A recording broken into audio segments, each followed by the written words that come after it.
163 years, the Advertiser gave Ararat all the local news fit to print.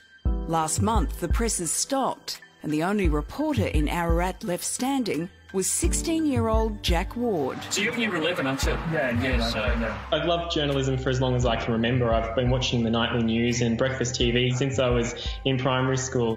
For a few months now, Jack has been producing his own news podcast from his bedroom. Coming up, Ararat's number of unwanted dogs soared during the pandemic. The Catholic parish hires a jobless chef. I wanted to go off and kind of do something on my own, and a little side project as well as school. There was a 2-week period where Jack was probably one of the most valuable commodities in this town. He was producing the only source of news that Ararat actually had. Ararat is far from the only town to be starved of local news. Australian Community Media, which owns the Advertiser, also stopped printing the Stawell Times and the Wimmera Mail Times. In a major blow to the industry today, News Corp announced it will stop printing more than 100 regional and community mastheads. Around the country, 150 newsrooms have closed since January last year.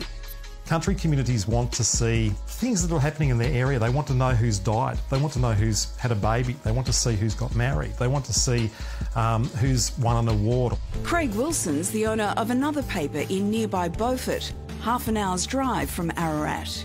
When the Advertiser closed, he sniffed an opportunity and went looking for the best local talent. You guessed it, Jack. And now you've been offered a job on the new local paper, the Ararat Advocate. How did that come about? Yeah, that was a big surprise. I got a text message from Craig Wilson, who publishes the Pyrenees Advocate just down the road. And then, he asked to meet up and offered me a job. What do you think having this strong local news source means for communities like Ararat? We have our national news channels as well, but they're not covering the things that are going on in the community. And some of the biggest stories are unfolding in our small communities. So I think it's so vital. Bruce Ellen is the General Manager of the Latrobe Valley Express and heads up Country Press Australia. Our journalists are not just a set of people who sit in an ivory tower. They're part of the fabric of the community, and that's vital to local reporting. He's seen the impact of towns losing their newspaper firsthand. In those towns, the papers have gone into recess. There's been a massive outcry from the community, a massive concern about whether they'll come back. And usually the decision to print or perish comes down to the bottom line. People think a newspaper just miraculously appears out of thin air every week, and it doesn't. It requires a lot of work from journalists, it requires work from graphic designers, you need people to sell advertising, you need somebody to answer the phones, and a lot of papers have gone by the wayside, I think, simply because the costs are very high. We've seen so many local papers close down and just a community's left without any source of news. And then when vital news breaks, people don't know what's going on. Particularly at a time of COVID-19 when the community would have been desperate for news. That is so true right now. There's so much going on in our world. We're all anxious. We're all getting used to this new COVID normal. And I think the community really needs to know what's going on. It's hard to be optimistic about the news business at the moment. News Corp's announcement today means hundreds of journalists will lose their jobs, a lot of them in regional areas. Then there's AAP, where half the staff could lose their jobs next month unless a rescue mission is successful.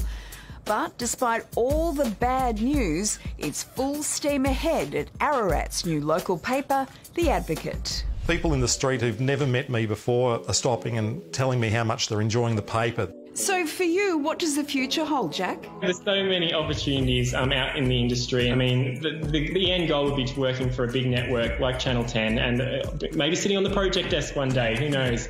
There's just so many possibilities. Back off, Jack. Lisa joins us now from Sydney.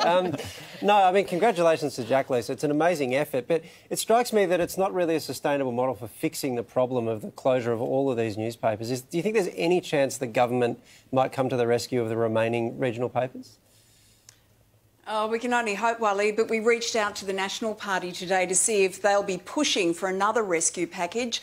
But they directed us to a statement from the Liberal Communications Minister, Paul Fletcher, which confirmed there is no new funding beyond what's already been announced, and applications for that funding close on Friday, which is tomorrow. So, Lise, just how bad do you think this is for Aussie journalism? Well, according to a report from the Journalists Union, Georgie, in the 10 years to 2018, 3,000 journalist jobs disappeared in Australia. And since then, there have been continuous rolling staff cuts at Fairfax and News Corp, while Huffington Post, 10 Daily and BuzzFeed have all closed down. The axe continues to hang over 200 journalists at AAP, and countless numbers of magazine titles are either dead or dying. And the problem is, the fewer voices we have in journalism, the worse off we all are. Those regional newspapers at their best are community hubs. They're the beating hearts of those country regions, and they keep people informed and connected to each other. And if we think back to just a few months ago to the bushfires and now with COVID-19, we're reminded just how important local news is during times of crisis. And I'll leave you with this thought, guys. In America, the old saying used to be, what's good for General Motors is good for America. In Australia today, I would say what's bad for journalism is bad for Australia. Well said, Lisa. Can I just confirm that Jackie's more interested in the journalism role at the project, not the comedy role?